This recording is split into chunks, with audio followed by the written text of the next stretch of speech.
Korang pernah bayangkan tak, ada seorang lelaki yang pernah kehilangan semua daripada duitnya?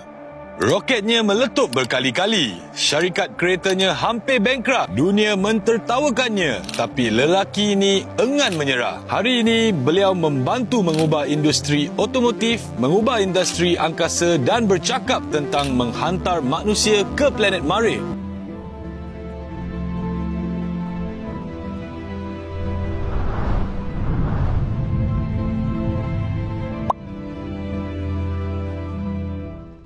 Namanya Elon Musk. Gila atau genius? Inilah kisah seorang yang refuse to accept the word impossible. Elon Musk dilahirkan pada tahun 1971 di Pretoria, Afrika Selatan. Sejak kecil, beliau terkenal sebagai seorang yang obses dengan buku. Dikatakan beliau membaca berjam-jam sehari, sains fiksyen, fizik dan teknologi. Ketika orang lain melihat langit sebagai pemandangan, Elon melihatnya sebagai destinasi. Ketika ramai bermimpi untuk hidup selesa, Elon bermimpi untuk mengubah masa depan manusia. Elon mula membina syarikat internet ketika era .com.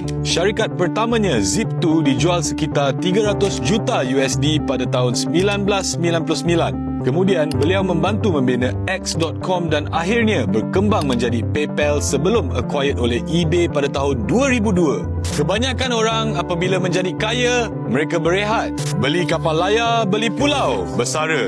Tetapi Elon, beliau buat sesuatu yang ramai fikir sangat gila. Beliau melaburkan kekayaan ke dalam 3 industri paling berisiko dunia: angkasa, kereta elektrik dan tenaga bersih. Ramai fikir beliau hilang akal. Pada tahun 2002, Elon menubuhkan SpaceX dan matlamatnya menjadikan manusia spesies multi-planet. Ya, beliau serius mahu manusia ke Marikh. Masalahnya, roket itu sangat mahal, sangat kompleks, dan kegagalan dalam industri angkasa bukan sekadar memalukan. Ia membakar wang. SpaceX melancarkan roket Falcon 1. Kali pertama gagal, kali kedua gagal dan untuk kali ketiga juga gagal. Bayangkan, 3 kegagalan besar. Media mula mempersendakan beliau dan pelabur mula hilang keyakinan. Wang hampir habis dan Falcon 1 keempat. Itu mungkin peluang terakhir. Kalau gagal, SpaceX mungkin tamat. Tetapi pada 2008, Falcon 1 berjaya mencapai orbit. Detik itu mengubah segalanya.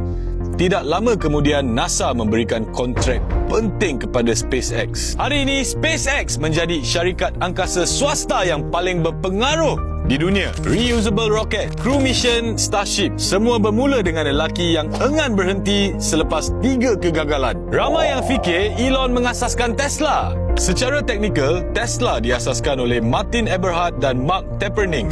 Elon menyertai awal sebagai pelabur utama dan kemudian menjadi tokoh utama syarikat. Tapi perjuangan beliau bersama Tesla juga sangat brutal. Pada pertengahan 2000-an, ramai kata kereta elektrik mustahil, tak praktikal, takkan boleh lawan petrol. Tesla menghadapi masalah production, kos tinggi, tekanan pasaran dan pada tahun 2008, krisis kewangan global melanda. Tesla hampir mati. SpaceX juga hampir mati. Bayangkan tekanan tu. 2 syarikat hampir bankrupt serentak dan Elon pula mula kehabisan wangnya. Dilaporkan beliau terpaksa membuat keputusan sukar tentang bagaimana membahagikan sumber kewangannya untuk memastikan syarikat terus hidup. Itu bukan sekadar risiko perniagaan. Itu memtaruhkan hidup, reputasi dan impian. Tetapi beliau tetap teruskan. Dan hari ini, Tesla mengubah persepsi dunia terhadap kereta elektrik. Apa yang pernah ditertawakan menjadi standard industri. Apa yang membuat Elon Musk berbeza bukan sekadar kekayaan, tetapi keberanian untuk bermimpi pada skala yang orang lain takut. Beliau bercakap tentang AI, autonomous vehicles, tenaga lestari, internet global, kolonisasi Marikh.